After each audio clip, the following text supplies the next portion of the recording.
Assalamualaikum warahmatullahi wabarakatuh. Kami dari kelompok 10 akan mempresentasikan mata kuliah komunikasi interpersonal. Dosen pengampu Ibu Ayang Fitrianti. Saya Raditya Nurindra Putra dengan NIM G33190109 akan menyampaikan dua materi tentang komunikasi insani. Sebelumnya, kenapa manusia wajib mempelajari komunikasi? Karena menurut para ahli, aktivitas manusia 75% berkomunikasi dan aktivitas lainnya hanya sekitar 25%. Tapi ternyata kuantitas komunikasi tidak menjamin komunikasi dapat berlangsung dengan efektif. Kasus-kasus perceraian, konflik antar budaya, demonstrasi pekerja, dan sebagainya menunjukkan bahwa kita masih harus belajar komunikasi yang lebih efektif. Berikutnya, pentingnya komunikasi. Stewart pada tahun 1986 menyatakan orang yang terkucir secara sosial lebih cepat mati. Lalu ada Rosenberg pada tahun 1979 menyatakan komunikasi dibutuhkan untuk membentuk konsep diri seseorang. Kemudian ada Halstead pada tahun 1984 menyatakan bayi dan anak-anak memiliki dorongan untuk berkomunikasi, karena itu adalah alat untuk membina hubungan. Lalu ada King pada tahun 1987 menyatakan bahwa komunikasi di lingkungan kerja adalah salah satu faktor penting untuk naik pangkat. Lalu kapan komunikasi insani dimulai dan kapan komunikasi insani diakhiri? Dr. Rene van de Kar mendirikan Universitas Prenatal di mana kegiatan meliputi pengajaran terhadap bayi yang masih berada dalam rahim. Orang tua bercakap-cakap melalui megafon, kertas yang diarahkan pada perut sang ibu, agar janin dapat terlatih kemampuan verbal dan sosialnya. Walaupun kontroversial, hal ini menunjukkan bahwa kita telah mulai berkomunikasi sejak janin. Menurut Morse dan Perry pada tahun 1990, pada sejumlah orang yang pernah sekarat tapi bertahan hidup, mereka menceritakan bahwa mereka tetap berkomunikasi pada saat sekarat. Walaupun juga kontroversial, hal ini memperlihatkan bahwa kita masih tetap berkomunikasi bahkan mungkin setelah kita mati nantinya. Lalu saya akan menjelaskan tentang komunikator, pesan, saluran, gangguan, mendengarkan, dan umpan balik. Yang pertama, ada komunikator. Pada model tersebut kedua orang adalah sama-sama menjadi sumber informasi dan masing-masing memberi serta menerima pesan secara serentak. Lebih lanjut lagi, keduanya juga sama-sama saling mempengaruhi serta membagi pengalaman mereka. Saat ini komunikasi tidak lagi dapat dipandang sebagai proses yang berlangsung searah dari komunikator ke komunikan, akan tetapi menjadi proses yang berlangsung dua arah secara spontan antara partisipan komunikasi. Lalu pesan. Pesan dalam komunikasi insani dapat terdiri dari pesan yang verbal atau non-verbal. Pesan verbal semua jenis komunikasi lisan atau tulisan yang menggunakan satu kata atau lebih. Pesan non-verbal meliputi semua pesan yang disampaikan tanpa kata-kata atau selain dari kata-kata yang kita pergunakan. Lalu ada saluran. Saat kita berbicara melalui telepon, maka saluran yang digunakan adalah kabel telepon. Saat komunikasi kita tatap muka, maka seluruh organ pengindra kita menjadi saluran komunikasi. Walaupun secara efektif kita lebih banyak bergantung pada 3 indera saja: pendengaran, penglihatan, dan perabaan. Komunikasi tatap muka adalah proses komunikasi yang menggunakan banyak saluran atau multi-channel. Lalu gangguan. Segala sesuatu yang mengubah informasi yang disampaikan kepada penerima atau mengalihkannya dari penerimaan tersebut. Noise adalah istilah yang sinonim. Gangguan dapat dibagi menjadi 2. 1. Teknis. Faktor yang menyebabkan si penerima merasakan perubahan dalam informasi atau rangsangan yang tiba. Orang yang mengalami kesulitan bicara akan sukar menyampaikan kata-kata secara jelas. 2. Semantik. Penerima memberi arti yang berlainan atau sinyal yang disampaikan oleh pengirim. Petugas keamanan dan pekerja sosial berdebat mengenai penyebab kejahatan. Si petugas keamanan mengatakan itu karena masalah ekonomi sementara. Yang lain berpendapat karena masalah sosial. Lalu mendengarkan. Ada 4 proses yang berbeda dan berkaitan dalam proses mendengar. Yang pertama ada memperhatikan, mendengar, memahami, dan mengingat. Lalu yang terakhir umpan balik. Menurut Luff pada tahun 1969, umpan balik adalah balasan atau perilaku yang Anda perbuat. Umpan balik dapat memperteguh perilaku tertentu dan meniadakan perilaku lainnya. Itu materi pada pertemuan kedua. Pada materi pertemuan ketiga, ada materi tentang dimensi dan karakteristik komunikasi antar pribadi. Pengertian komunikasi antar pribadi. Komunikasi antar pribadi atau yang disingkat KAP itu berarti komunikasi antar persona, komunikasi interpersonal. Pengiriman pesan dari seseorang dan diterima oleh orang lain dengan efek dan feedback yang langsung. Itu menurut dari De Vito. Lalu ada menurut dari Van Loon, yaitu pertemuan antara 2 orang atau mungkin 4 orang yang terjadi spontan dan tidak berstruktur. Lalu ada menurut dari Rogers, komunikasi dari mulut ke mulut yang terjadi dalam interaksi tatap muka antara beberapa pribadi. Lalu ada juga karakteristik KAP. Menurut Bernlund, spontan, struktur, tidak teratur, terjadi secara kebetulan, tidak memiliki tujuan, anggota kurang jelas, terjadi sambil lalu. Menurut Reardon, dorongan berbagai faktor, dampak disengaja dan tidak disengaja, karena berbalas-balasan, paling sedikit 2 orang, berlangsung dalam suasana bebas, bervariasi dan berpengaruh, dan menggunakan lambang dan makna. Lalu menurut De Vito, keterbukaan, empati, dukungan, perasaan positif, dan kesamaan. Lalu menurut Rogers, pesan 2 arah, tatap muka, umpan balik tinggi, efek pada menjangkau sasaran yang besar lambat, perubahan sikap. Lalu media dalam KAP. Tidak ada yang menyinggung penggunaan media. Padahal saat ini banyak komunikasi dalam konteks pribadi yang melibatkan media. Apakah komunikasi dengan menggunakan media dapat dikatakan sebagai komunikasi interpersonal? KAP menggunakan media dan nirmedia, menurut Dasrun Hidayat. KAP tidak lagi harus selalu dalam konteks tatap muka. Komunikasi dengan menggunakan media dapat diartikan juga sebagai komunikasi interpersonal. Media dalam hal ini bukanlah media massa, melainkan media komunikasi seperti telepon, handphone, dan lain-lain. KAP bersifat dialogis. Arus balik antara komunikator dengan komunikan terjadi langsung saat itu juga, sehingga peserta komunikasi dapat mengetahui apakah komunikasi berlangsung positif, negatif, berhasil atau tidak. KAP melibatkan jumlah orang yang terbatas, melibatkan 2 orang atau 3 orang lebih sehingga mendorong terjadinya ikatan secara intim. KAP terjadi secara spontan, terjadi tanpa ada perencanaan atau direncanakan. KAP bersifat terbuka. KAP mendorong seseorang untuk terbuka. Ada 4 karakteristik. Yang pertama, menilai pesan secara objektif.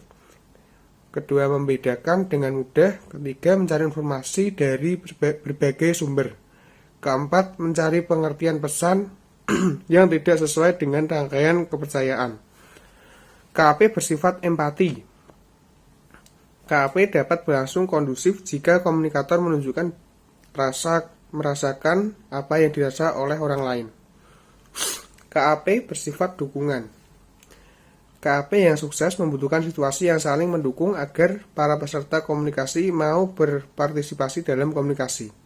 Ada beberapa perilaku yang menimbulkan perilaku suportif. Yang pertama, deskripsi.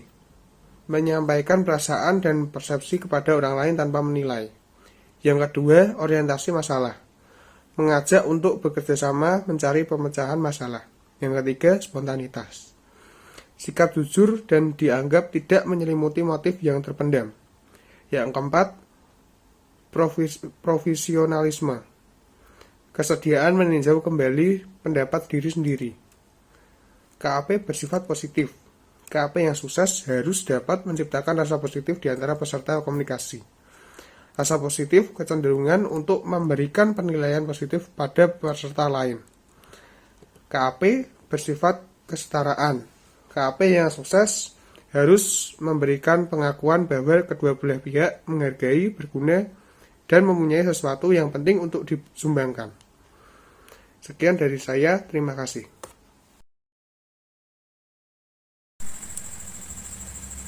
Halo, assalamualaikum warahmatullahi wabarakatuh. Perkenalkan, nama saya Vicky Widi Andrianti. Saya akan menjelaskan mengenai materi persepsi diri dalam komunikasi serta prinsip-prinsip dalam komunikasi.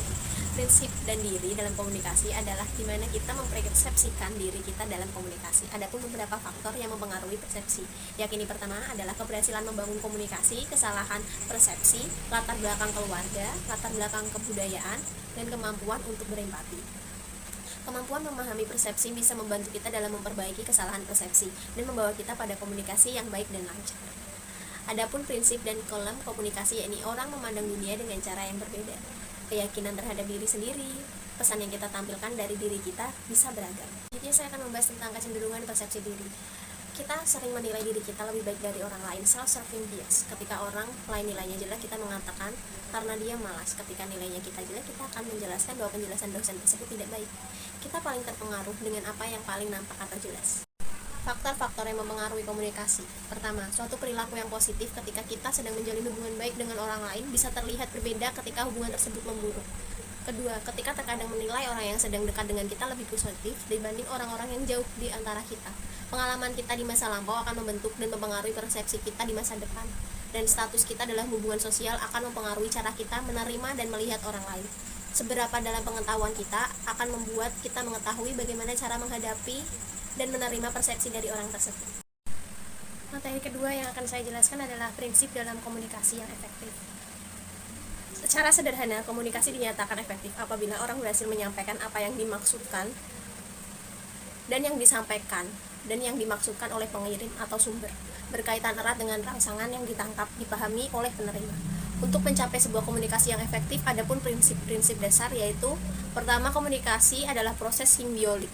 Kedua, setiap perilaku memiliki potensi komunikasi. Ketiga, komunikasi memiliki dimensi, isi, dan hubungan. Keempat, komunikasi berlangsung dalam berbagai tingkat kesengajaan. Selanjutnya, komunikasi terjadi dalam konteks ruang dan waktu. Komunikasi melibatkan prediksi peserta komunikan. Komunikasi bersifat sistemik. Komunikasi mirip latar belakang sosial, kebudayaannya semakin efektif dengan komunikasi. Dan terakhir, komunikasi bersifat transaksional. Adapun 5 tolak ukur mengenai keberhasilan dalam komunikasi efektif, yaitu pemahaman, kesenangan, mempengaruhi sikap, memperbaiki hubungan, dan terakhir tindakan. Di sini saya akan menjabarkan kelimanya. Pertama, tolak ukur. Yang pertama, pemahaman dalam penerimaan yang cermat atas kandungan rangsangan seperti yang dimaksudkan oleh si pengirim pesan. Kegagalan utama dalam komunikasi adalah ketidakberhasilan dalam menyampaikan isi pesan secara cermat. Kesalahpahaman bisa diatasi dengan penjernihan umpan balik dan pengulangan pesan. Jadi kayak di readback kayak gitu. Semakin banyak jumlah orang yang terlibat dalam komunikasi, terkadang semakin sulit untuk menentukan seberapa cermat pesan yang dapat diterima. Dan kedua adalah kesenangan. Tidak semua komunikasi memiliki tujuan tertentu. Komunikasi sebagian dilakukan untuk mencapai kesejahteraan bersama atau mempertahankan hubungan insani. Sapaan singkat, "Hey, apa kabar?" Kencan, minum kopi, ramah tamah, itu semua adalah komunikasi yang ditujukan untuk memperoleh kesenangan. Tingkat kesenangan sendiri berkaitan erat dengan perasaan kita terhadap interaksi dengan orang lain. Yang ketiga adalah mempengaruhi sikap. Seringkali kegagalan komunikasi itu salah. Memahami dan menyetujui adalah dua hal yang berlainan. Bisa saja dalam perundingan seseorang memahami pesan orang lain.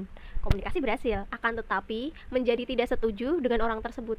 tindakan mempengaruhi orang lain adalah bagian dari kehidupan sehari-hari. Proses mengubah dan merumuskan kembali sikap atau pengaruh sikap berlangsung terus-menerus seumur hidup.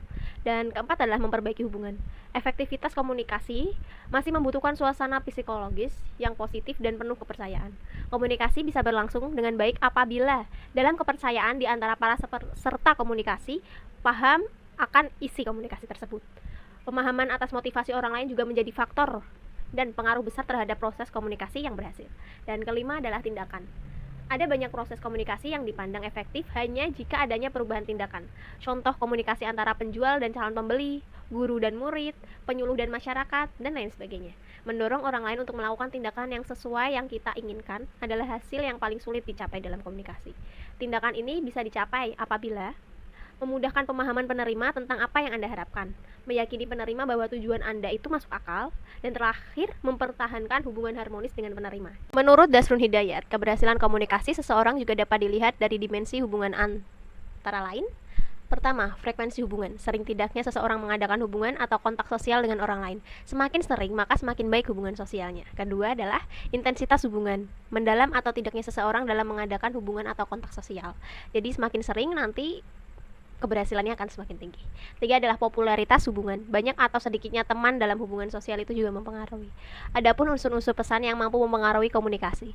Menurut Dasrul Hidayat, ada beberapa cara mengemas pesan sehingga dapat menjadi pesan yang efektif diterima orang lain. Antara lain, pertama adalah berusaha untuk mengerti orang lain.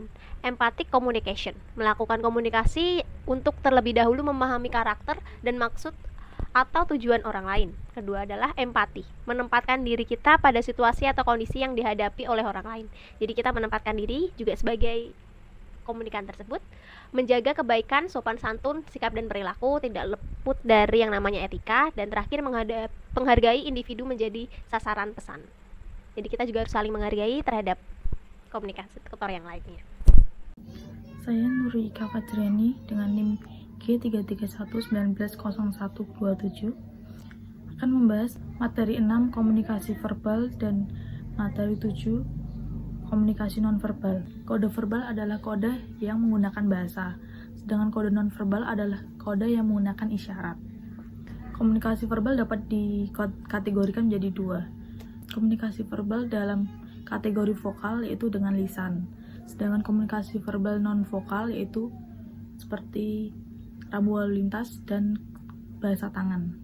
Tiga teori menjelaskan kemampuan manusia mempelajari bahasa. Yang pertama, asosiasi, yaitu melazimkan suatu bunyi dengan objek tertentu. Teori kognitif dari Noam Chomsky, menurutnya kemampuan bahasa seseorang adalah bawaan dari lahir. Unsur bahasa. Bahasa dapat dikategorisasi menjadi beberapa unsur, antara lain kategorisasi unsur bahasa menjadi beberapa unsur. Yang pertama, fonologi, studi mengenai bahasa ucapan. Yang kedua, sintaksis, studi mengenai pola dan aturan dari tanda dan bahasa. Yang ketiga, semantik, studi mengenai makna dari tanda dan bahasa. Yang keempat, pragmatis, studi mengenai bagaimana manusia menggunakan bahasa dan dampak dari penggunaan tersebut pada masyarakat. Lalu materi ketujuh, komunikasi nonverbal. Faktor nonverbal sangat menentukan makna dan KAP. Lebih cermat dalam menyampaikan perasaan dan emosi, mempunyai fungsi metakomunikatif, lebih efisien dibanding verbal. Deleters menyebutkan 6 alasan penting dari pesan nonverbal, yaitu faktor nonverbal sangat menentukan makna dari KAP. Yang kedua, lebih cermat dan menyampaikan perasaan dan emosi. Yang ketiga, mempunyai fungsi metakomunikatif.